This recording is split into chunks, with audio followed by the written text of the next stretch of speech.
This is Do It for a Living, your source for inside information on the future of automotive performance. Here with Tony Palo today. Tony, how's it going? Going good. Tony Palo is a performance industry legend at this point. He first made waves in the Honda community, at least on my radar, being the first in the 8s back in 2008, and now in the GTR community. His shop, T1 Race Development, is full of 1,500 horsepower plus GTRs from all over the world, and he's the co-owner of Injector Dynamics, an industry leader in performance fuel injectors and fuel system hardware. So, Tony, I've always been impressed with your ability to be cool under pressure, especially when dealing with people in an industry full of egos. So, tell us, how do you do it? I guess the world full of egos almost seems normal to be by now. I've been doing this almost 20 years, and in this type of industry, I think you're always going to have that person. I think over time I've gotten really good at sniffing out bullshit and finding out who's the real deal and who's not. And I'm sure you can pick that out about people pretty easy now too. When somebody's trying to sell you something, they're always going to make themselves and their products sound good. But I think you really got to do your research and find out what's real and what's not, and take everything with a grain of salt. Right. So when you get an email that clearly doesn't make sense, whether it's a request or a sales pitch, how do you deal with that? Like, how do you sniff out the bullshit? Well, let's look at scams and frauds and fraudulent orders, and most of them are really easy to pick out. It's something along the lines of, I'm interested in your product, and I'm in Singapore, and I want to pay with a credit card, and I want you to ship UPS. You've gotten that one once or twice.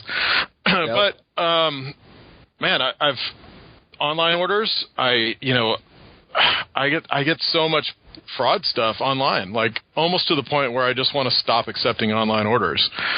And they're so easy to pick out now. And all my guys know what to look for. Billing and address don't match, and they're ordering it on a Monday, and they pay next day air for it, and just there's a lot of little red flags. And so we'll follow up with requesting a picture of the front and back of the credit card, driver's license, and send them a credit card authorization form to fill out. And if you catch it and you're right, then you never hear back from them after that. Right. So have you ever been burned in that situation? Yep. Plenty of time. Not plenty, but probably 4 or 5 times over the years. And one of them was fairly recent for about $1,500, and one of my sales guys just didn't catch it.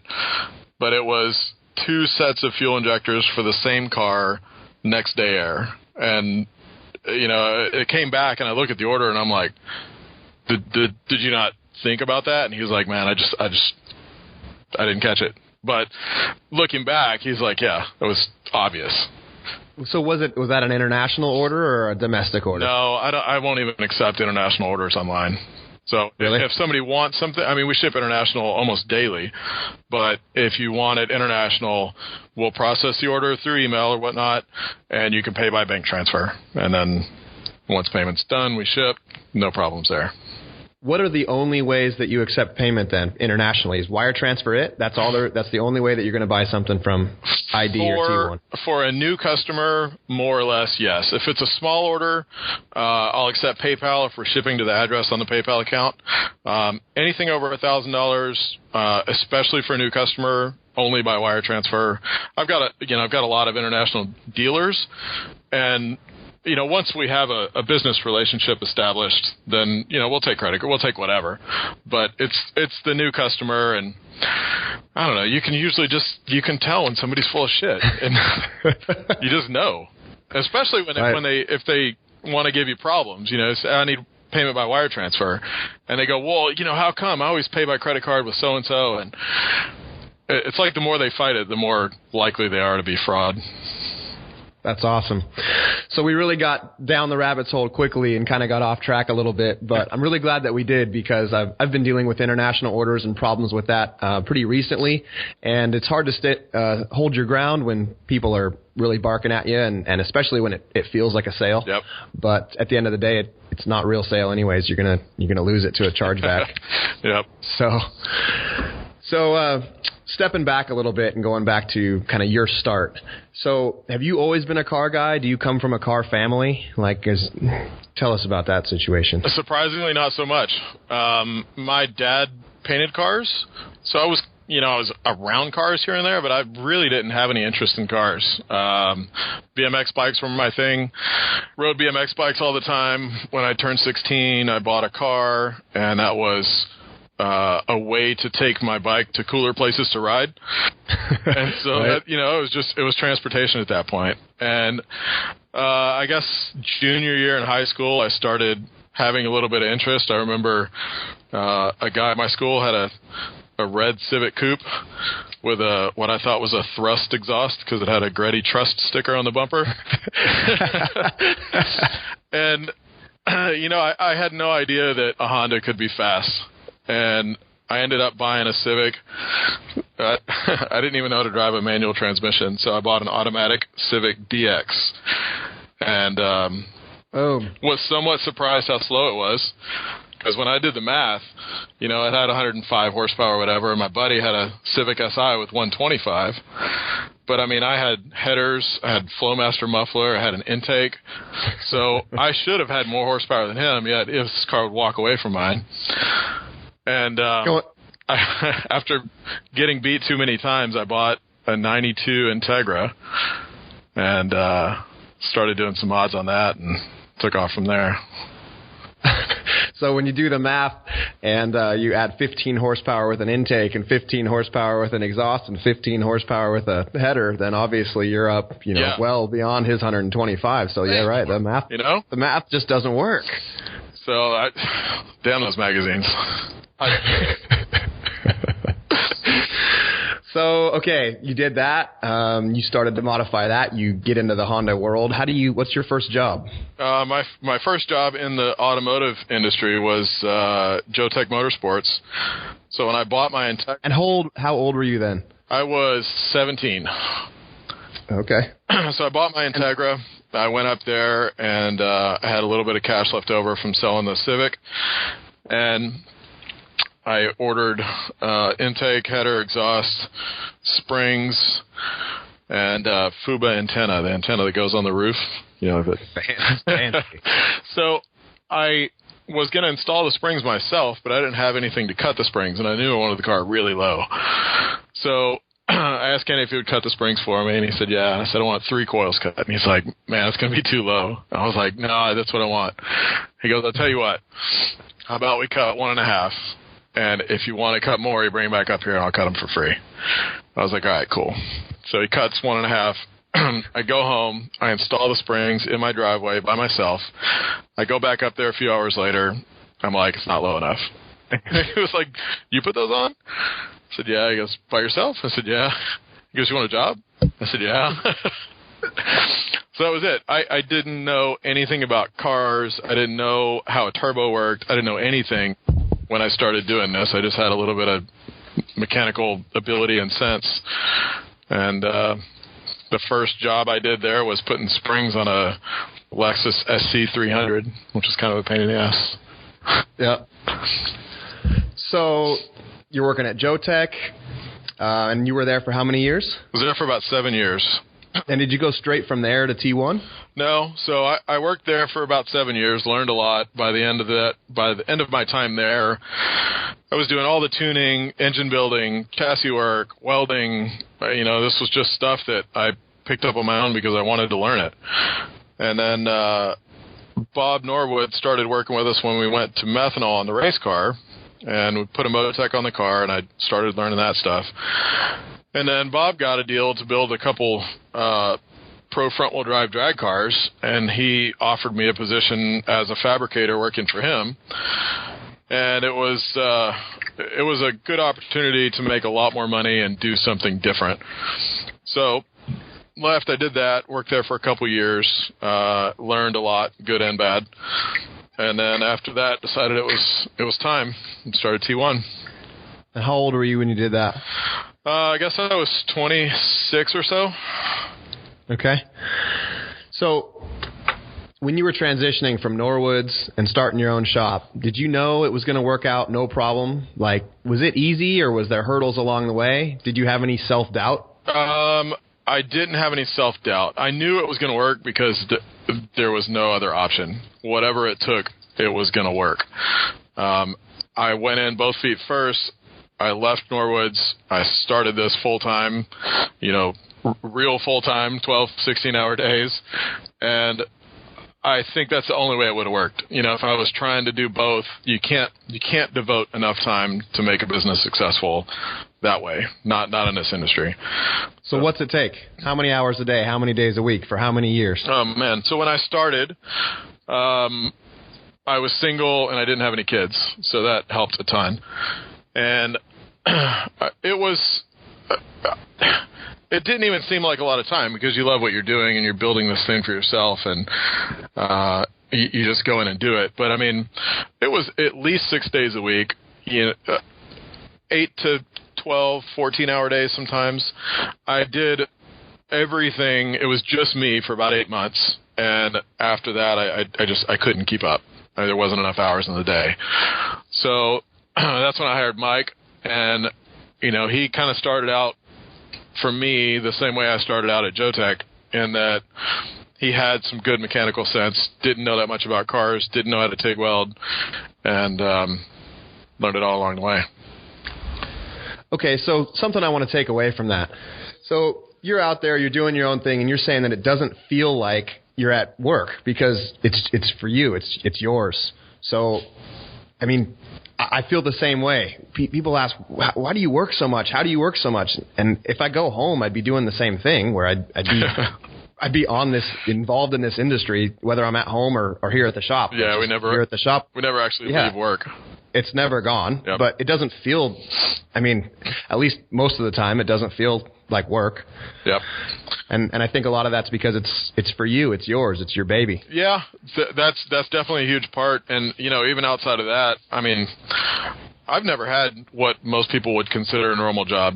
I worked at a bike shop when I was 15 years old, and I was opening and closing the place on Sundays, being the only guy there. I was running that place at 15, and then I went from there to another bike shop, then I went to Jotech, then I went to Norwoods, then I had this. So those are the only jobs I've had my whole life, and it's always been something that I really enjoyed doing. So I've never had a time in my life where I didn't enjoy going to work. I'm envious. That's good stuff. So when you're starting, go ahead. Doing something that you love to do, it's hard to put a value on that. Right. So how do you actively seek making money at your job, or does it just come naturally? No, I think you have to actively seek it, because while there's a lot of fun stuff to do here and a lot of stuff that would be really cool to do, you gotta have the business sense to go, well, that would be great. I would love to spend 3 weeks building this crazy billet oil pan or something, but right. I have to understand that I also have bills to pay and payroll and everything else that goes along with it. So you always have to keep in mind making money. I've worked with people who, they didn't own the place and they didn't have that concept and would spend a week doing something that should have taken a day. And, I have to have a talk with my guys every once in a while and go, listen, this might not seem like you spent an excessive amount of time on this, but take a step back now and look at our labor rate's $120 an hour, and you just spent 6 hours mounting and plumbing this boost control solenoid, and it looked kick-ass. But yeah, can I hand the customer a bill for $800 for installing this boost control solenoid? And I have to keep that in everybody's head, because we have to do good work, but you got to draw the line somewhere. Right, and where do you draw the line? Yep, it's got to be something that is done correctly, I mean, you don't cut the corners and you don't, go, well, I didn't think you would want to spend a lot of money, so I just zip-tied the boost control solenoid on there. So you still have to do it right, but we don't need to go CNC machine a bracket to hold the boost control solenoid for a one-off application. For one piece. Yeah. Right. So, really good advice. Makes a lot of sense. Practical application that you can start using in your business today. It obviously makes sense, but it's hard to put that into practice when, you're, treading water just to survive. It's hard to keep, it's hard to draw that line. Do we make this really, really nice, or do we, do we just hurry up and get to the next thing? Especially early on when you're trying to make a name for yourself. That's kind of where the race car stuff comes in. That's basically how we went about showing people what we've got and really making a name for yourself and ignoring the fact that you're throwing money away, because you're throwing lots, thousands and thousands and thousands of dollars and hours. I mean, it's insane to campaign a car. Yeah. Yep. I mean, you can't quantify it. You can't turn it into a direct return. And you surely don't want to try. Yep. So what do you do in that situation? You've got a race car that's costing you, I don't know, what, $30,000, $50,000 a year? What do you do as far as, do you just chalk it up to, okay, I'm learning. This is experience here. I'm gonna go make a name for myself. I call it advertising. Yeah. So it's got that, and the fact that we love to do it. So that's what keeps you going, and that's what makes you willing to put in that kind of money and time. If it was okay, so take that dollar amount and just say, I'm just gonna build everybody's engine for free. I mean, I would have spent it racing anyway, but you don't get anything good out of that. Right. So the ends justify the means, I guess, and we still do it. So we talked about some successes. We talked about business. We're going to switch gears a little bit here, and I want you to tell us the story of the worst experience that you've had in business. Now, this should be a situation that it's had you flat on the floor, ready to quit. Maybe you messed up on something or missed something. How do you recover from that and overcome? What's your mindset? So really early on when I got this going, I had saved up a fair amount of money from working in Norwoods. I was doing some tuning on the side, and I had about $25,000 in cash coming into starting T1. And you can't be 26 years old and go to a bank with $25,000 and say, hey, I need to get a loan to start this business building race cars. It's not going to happen. So I went into it knowing that. I went in small. I bought what I needed, and I had a lot of credit card credit available, knowing it's not ideal, but that was what I had. And so for the first year or two, that was my cash flow. And, I didn't need a lot of money myself, so it's not like I was paying myself a lot. I was covering my bills and then trying to keep the ball rolling. So I racked up a lot of credit card debt. And again, I went in both feet first, knowing, I've just got to give this my all or there's no chance at it working. And so I have to believe in myself enough to do what I have to do, put on credit cards. I'll make it work in the end. And I was okay with that until, if it's still like this or not, but at this time, if you missed one payment on a credit card, they'd bump you up to the max interest rate, which was 33% or something. And I missed a payment on each one of the credit cards, not because I didn't have the money, just because I was so overwhelmed with everything, and I just forgot about it.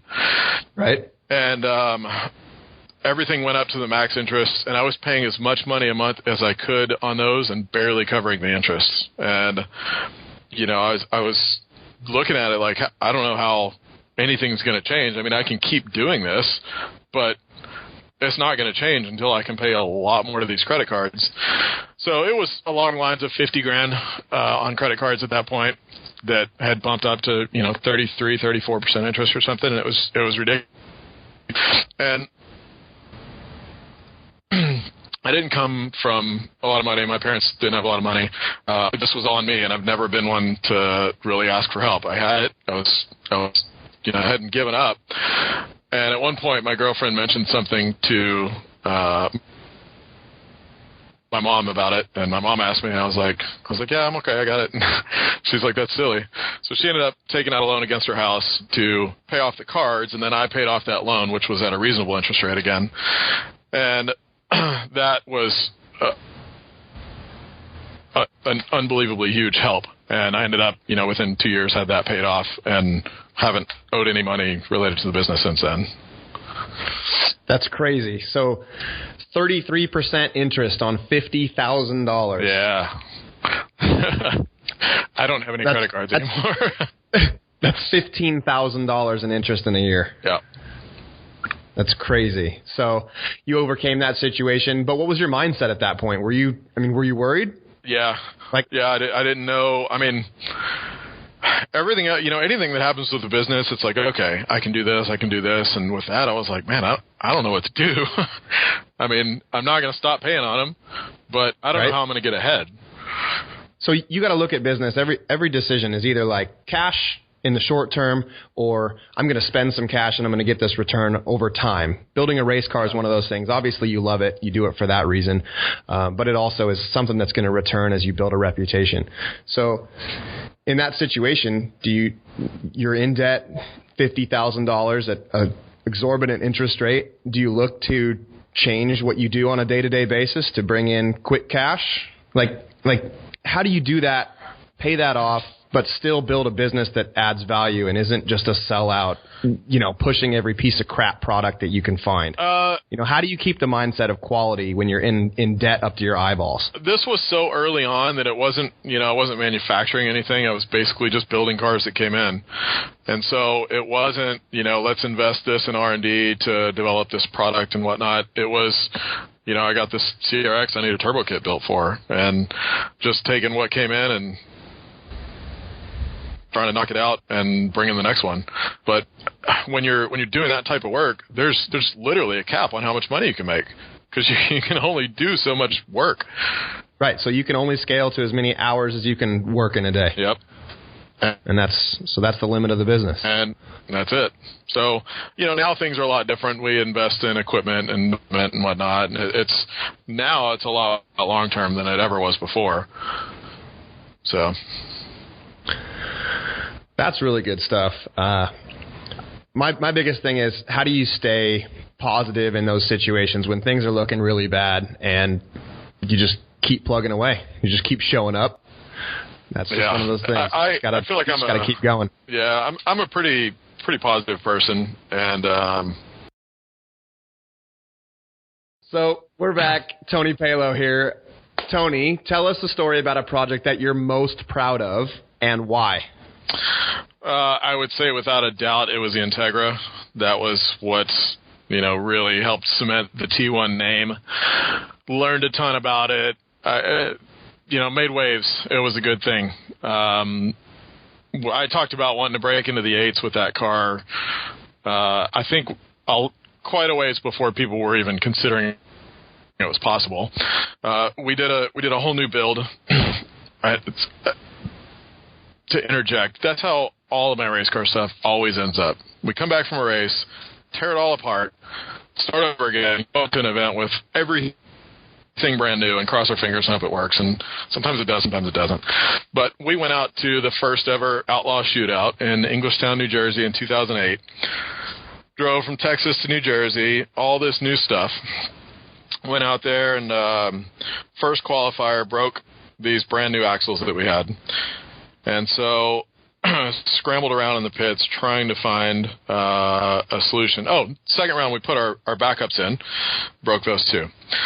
So you haven't made a pass yet. You've lined up twice, haven't made a pass. Not even qualified yet. So I finally beg and borrow enough parts to get it back together. I had to change the differential. So transmission's out, a part in the pits, borrow a differential from somebody, borrow some axles, get it in there. Third round of qualifying, go up, and this is the last shot. And the car goes a 9-1 for number one qualifier. So I come back and I'm looking at the data, and I it was soft in a lot of different places. I wasn't full throttle shifting it. It was, this thing needs to go in gear. It needs to not brake. And it did that. And so that night, going over the data, the next day, I'm like, man, it's going to go fast. I know it's got more in it. So I went out and I think it was first round of eliminations, went a 9-1 again. And then the second round went 8-9. And I remember Roger was at the scales, and I get to the scales at the end, and he's like, congrats, man. I was like, what? He's like, you ran an 8. I'm like, no fucking way. He goes, yeah. I was like, are you serious? Are you fucking with me? And he's like, no, seriously. And then I look up, and all the guys are coming down on a four-wheeler, hands in the air. Freaking out. Yeah. So, I mean, dude, I got goosebumps right now, man, legitimately.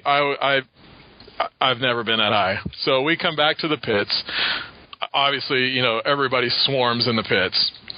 Yeah. So we're going over everything, and Steve De La Cruz, my sticker guy, had made a decal that said T1 first in the 8s, and he was like, he sent it to me before the race, and he said, I'm just sending this to you now so you got it when you need it. I said, all right. So I had it in the door pocket of the Integra.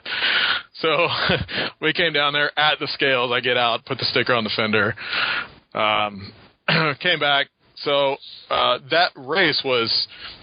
there were a lot of bounties involved in that race, quickest 60-foot, 8th, quickest ET, highest mile, and all this stuff. And pretty much knocked out almost all those with one pass. And then went to the finals, ran another 8 in the finals to win the event. I could have on a better weekend for a race team. So yeah, that was pretty awesome.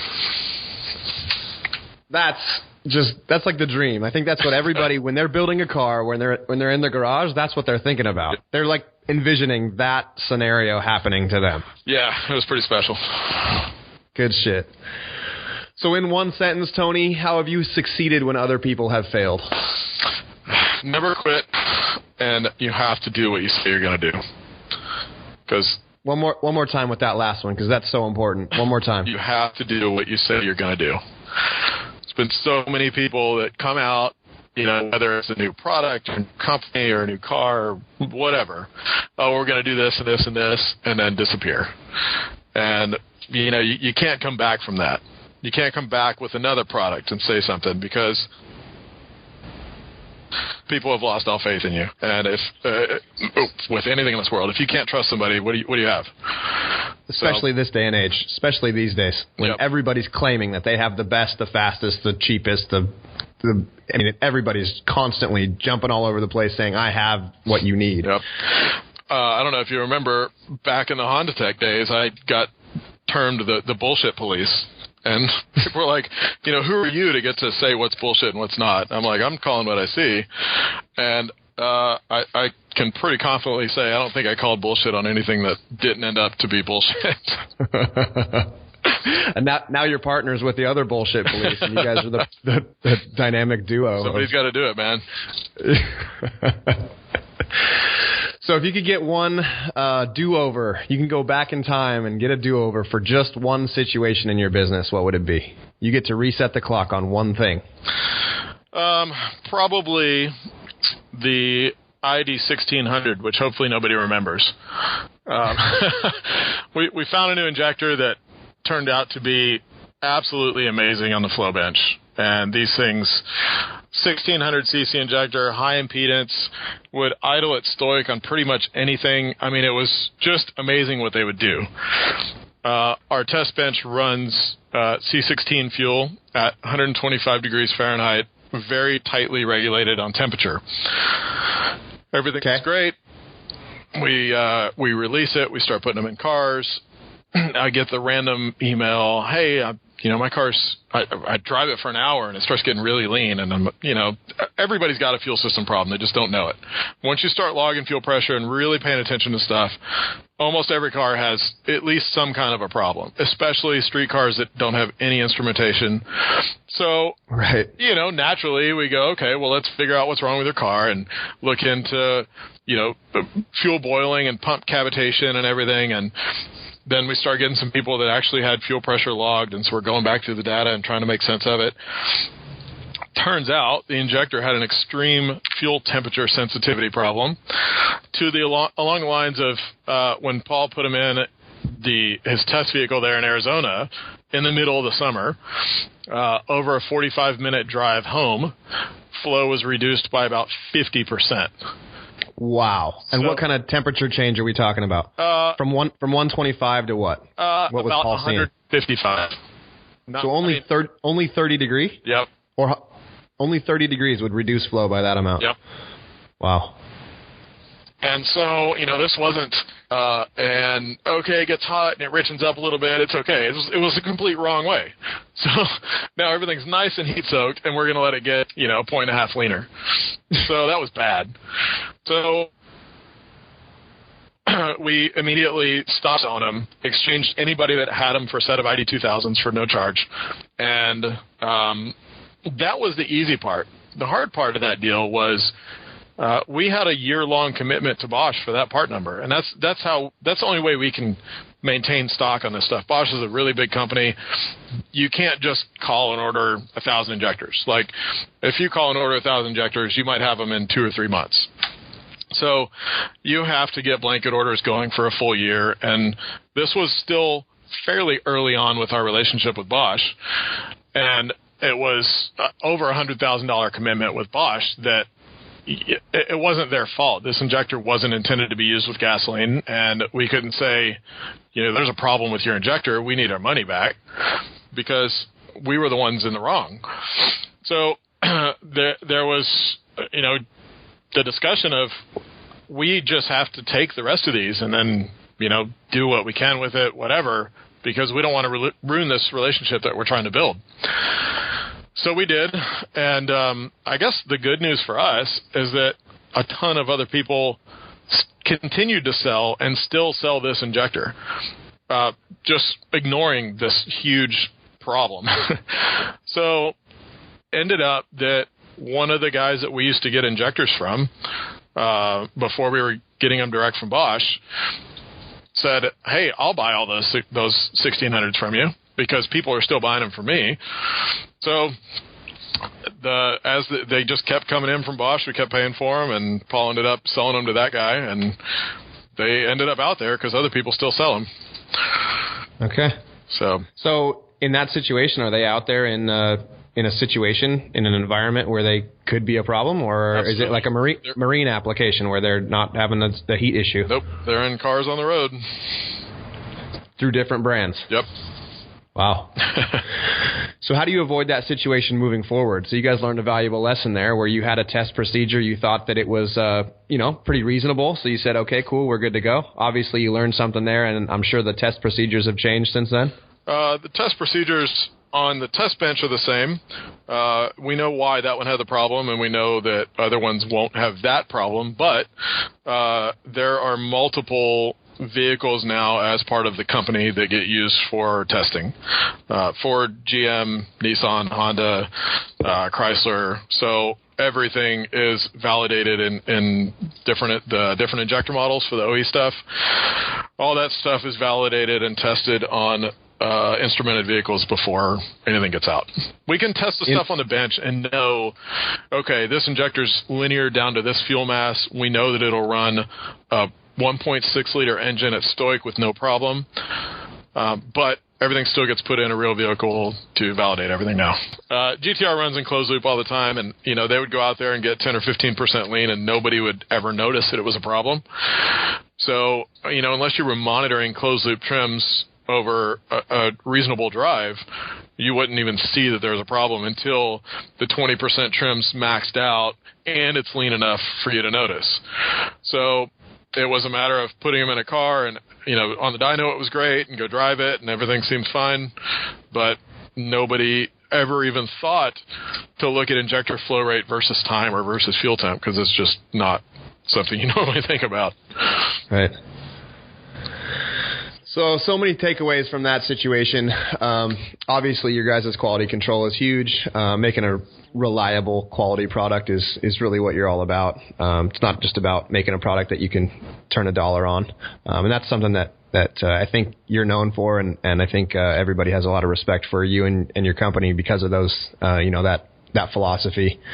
I want to switch gears here. We're a little bit over on time, but there's just so many good things that you're dropping that we're just going to keep this going. I got a fan question that says, how many people walk away from a performance build if they have to give up creature comforts? Now, this goes into like the new Motec M1 stuff where we have communication and with the factory gauge cluster, and all the new cars are that way. So if you had a new vehicle come in, how many people would walk away from a performance build if they have to give up, for example, gauge cluster functionality? Is that a deal breaker for people? It would be for me. Yeah. I mean, in a race car, it's one thing, but I don't think that's acceptable with the technology that's available now. So what's the option? It's just Motec M1. Is that right? Well, here's the issue with any new car. You got to look at what management systems are available, and ultimately that's usually the deciding factor of how far you can go with that application without turning it into a race car. So luckily, even before the M1, Cobb's got the ECU sorted really well in the GTR. So you can make a ton of power on a stock ECU. There's a lot of things Motec does better, but I wouldn't say you need a Motec on a GTR until, by 1500, if you haven't done one, I think you're doing it wrong. But if let's say the M1 didn't exist and we were having to retrofit an M800 onto a GTR, one, it can't do it. But even if we were able to make the engine run and lose half the creature comforts, that's completely not acceptable. So, quality cars, new cars, those customers absolutely demand it. It's a non-negotiable. Yep. Gotta have that stuff. Yep. Cool. So we're going to switch to quick answer questions. I'm just going to fire these at you. So tell us about a game-changing product you've seen in the last year.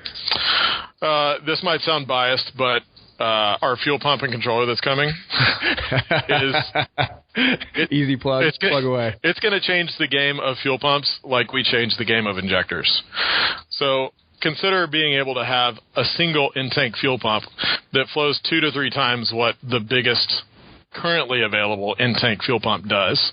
And what's that? What's the biggest currently available in-tank fuel pump? I think for the most part, the Walbro E85 pump, 400, 485, whatever you want to call it.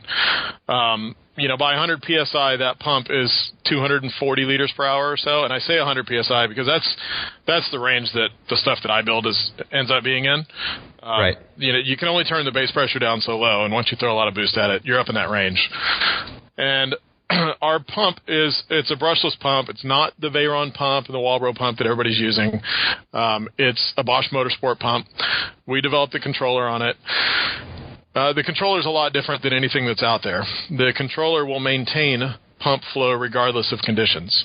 So it's a positive displacement pump, which means at X RPM, it's going to flow X volume. And if we can maintain that RPM regardless of conditions, then we can maintain the same pump flow regardless of voltage or fuel pressure. So when you look at a typical fuel pump flow graph, you've got flow versus fuel pressure, and it always goes down because as pressure goes up, the pump slows down. So if we're able to drive the pump harder and maintain pump RPM, we can maintain full flow. So we've got full flow with as little as 10 volts and as much as 100 PSI.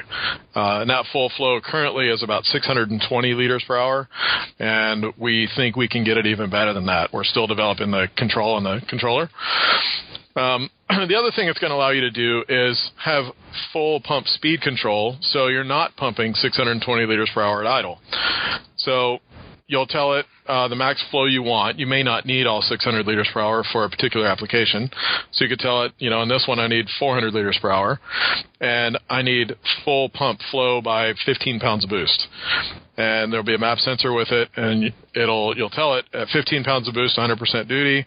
It'll scale back from there proportional to airflow. So as you're at less boost, you've got less fuel flow. It's a full closed loop deal that's pre-programmed. You don't have to figure out this control strategy.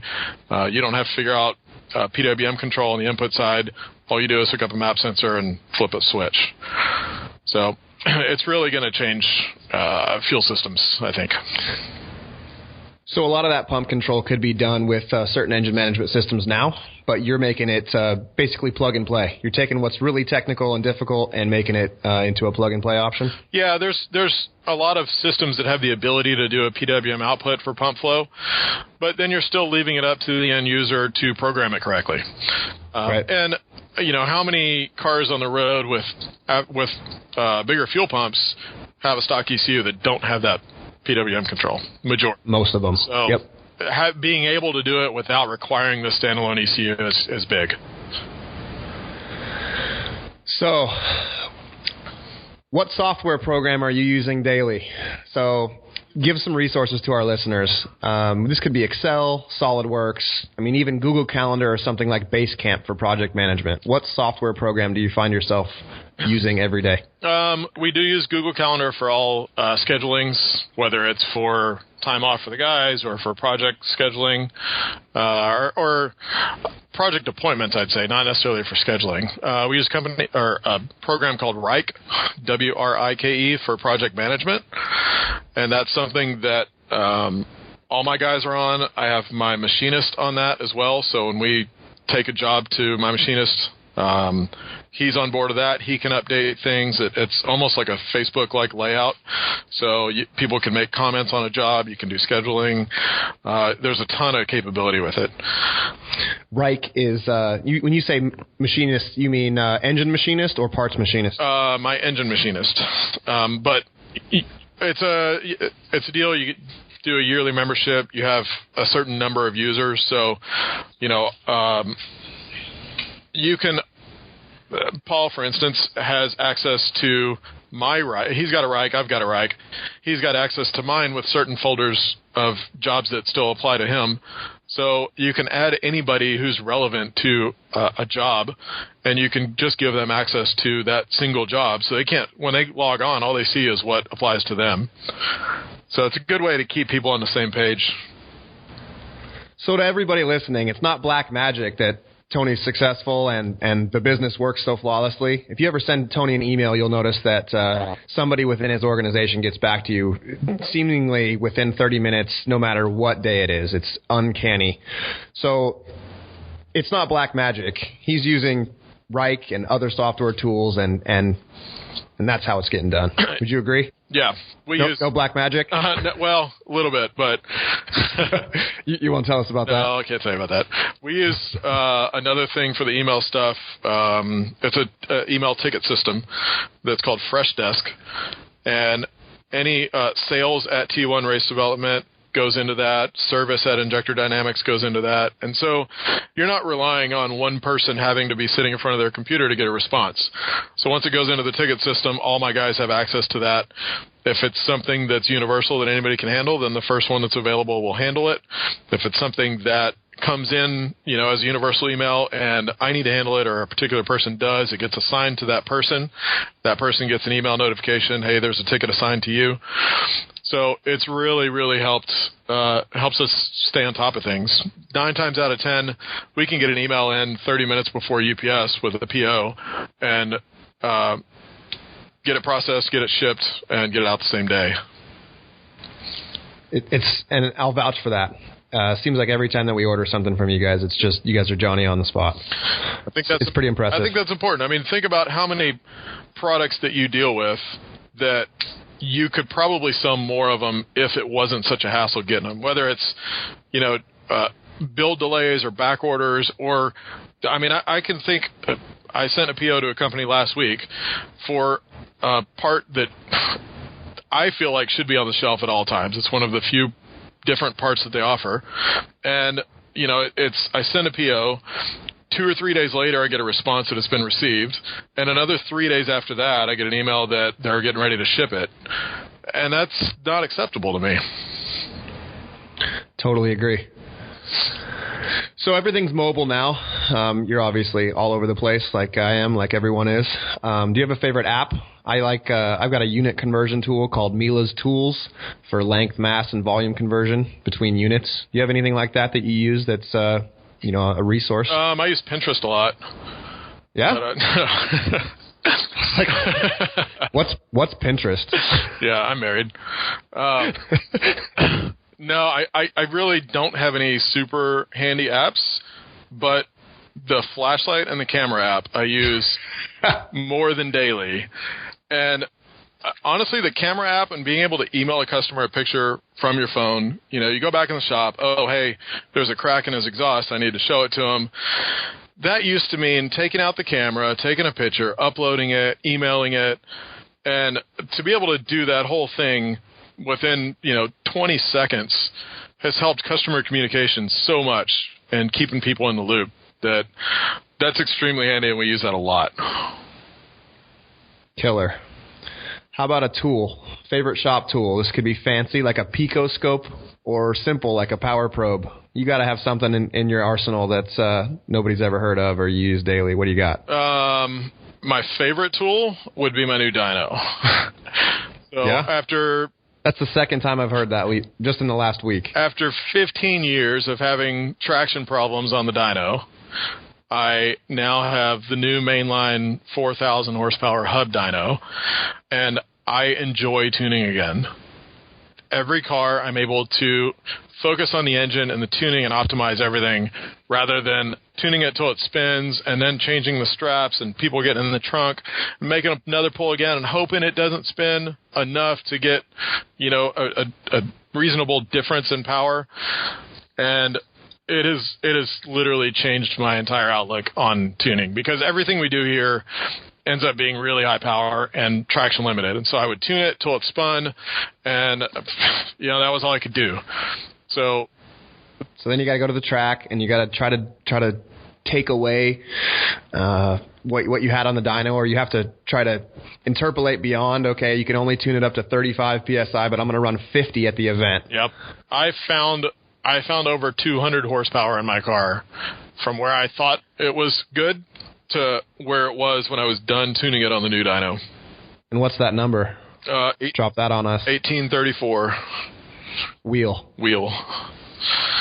And that's old news already because it's got a wild new turbo setup, and if it doesn't make a lot more than that, I'm going to drive it out in the street. Ghost ride it. Well, I've seen that. I've seen some of the project pictures of that, and should make quite a bit more than that pretty easily. Wouldn't you agree? I think so. Yeah. Yeah. As long as the engine can stay together. Yeah, that's a minor issue. Minor detail. Yep. So, what's the future of automotive performance, Tony? Is it electronic? Is everything going to be a hybrid? Everything going to be direct injected? Tell us. Well, fuel injection's definitely going that way. And that's going to be a major roadblock for people like us to do stupid things and, 2 or 3 times the stock power. It's not going to be a big problem for bolt-on type performance upgrades, which as the cars get newer and newer, the electronics get more and more integrated and tricky to work with.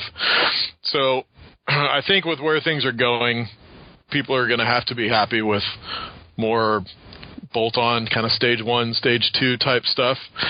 But the good news for those of us that want to build really high horsepower cars, they're not going anywhere. People are still building cars from the 60s, and people are still using carburetors. So what? Yeah. Did you know that in 2015 at SEMA, the product that won the best new performance racing product was a carburetor? I mean, there's still things going on down south, trickle track racing. So by the time fuel injection and the type of stuff that we're working on now is done and people aren't working on it anymore, I'm going to be done with this. So we're going to be out of gas. There's not going to be any more. Yeah. It's not going to be any more fuel. No problems. All right. So what's the future for you and your companies, T1 race development and injector dynamics? Like I said, things are going to direct injection. It's definitely in our future, but right now the port injection world still deserves a lot, and there's a lot of progress to be made. So DI stuff is still kind of on the back burner on our end, and we're focused on more injector options, bigger injectors. The ID 1700 is coming soon. The fuel pumps, there's a huge market out there of cars that need better products. So we still have a lot going on that. GTRs are still coming in the door, and I don't see that changing for a while. People are still building Supras, so we should have a while in the GTR market. How do we connect with you and your company? How do we get in touch with Tony and find out more about Injector Dynamics and T1 Race Development? Easiest ways are probably the websites, t1racedevelopment.com and injectordynamics.com. Phone numbers are on there. Email addresses are on there. That way you don't have to remember anything. And 30-minute replies, right? Yeah, guaranteed. Something like that. Almost, Almost guaranteed. So, hey, man, I just want to say thanks so much. You're an inspiration to myself, a lot of people. I'm honored to, be able to talk to you about this kind of stuff and get the tools of the trade. So thanks for sharing your resources with us. It means a lot. Thanks for having me. I think it's a really great thing you guys are doing, and hopefully it helps a lot of people. No doubt. So, hey, for more details about this guest, Mr. Tony Palo himself, check out doitforaliving.net. We'll have all the details about things discussed in this podcast, including 4,000 horsepower hub dynos. What? Who needs that? Me. Awesome. Yeah. Thanks, Tony. Thanks. Thanks for listening to Do It for a Living. You can find out more about this guest, this show, and even details about what we just talked about at our website, doitforaliving.net. Check out the Facebook page at facebook.com/doitforaliving and tell us who you want to hear from. And most importantly, subscribe to the podcast. Click subscribe. Do it now. Seriously. I'll wait while you grab your phone. Open up the podcast app, tap the subscribe button. When you subscribe, you help us gain momentum and attract more high-level guests. Thanks for listening, and good luck.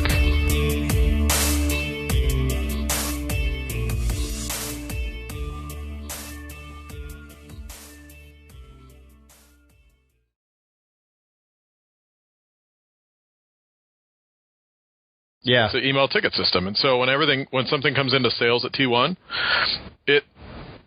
all my sales guys have access to it. So anytime there's an open ticket, anybody who's not doing anything has access to be able to handle it or assign it to somebody if it's something that needs to be specific to a person. But that's what's helped us keep communication good and contact times fast and get orders. I mean, 90% of the time, UPS gets here at 4:30. If we get an order at 4, we can almost always get it out the same day. But It's because there's always somebody monitoring incoming emails, and it's not one somebody. It's everybody. So how many guys do you have? Like, you have a shipping guy, and is it his job then to not just ship but like process the order? No, I have. There's 5 of us total that are on the ticket system. I only get what somebody else decided I need to get. So they'll assign something to me, and I'll grab that. Otherwise, sales inquiries or anything, orders come in. I've got 4 guys that have access to it and are always on top of that.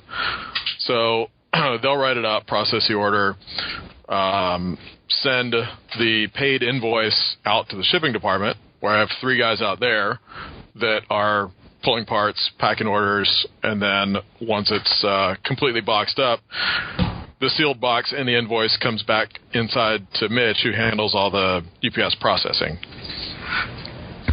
So there's 3 shipping guys and 4 sales guys.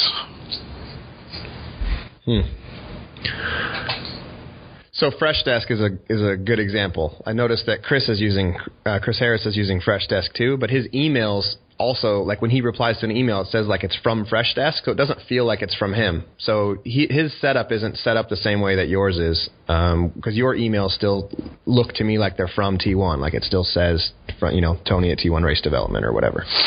Yeah, I don't ever send emails out of the ticket system. So you right. may or may not have even gotten anything through there. But, I mean, anytime I email you, that's straight through my email account.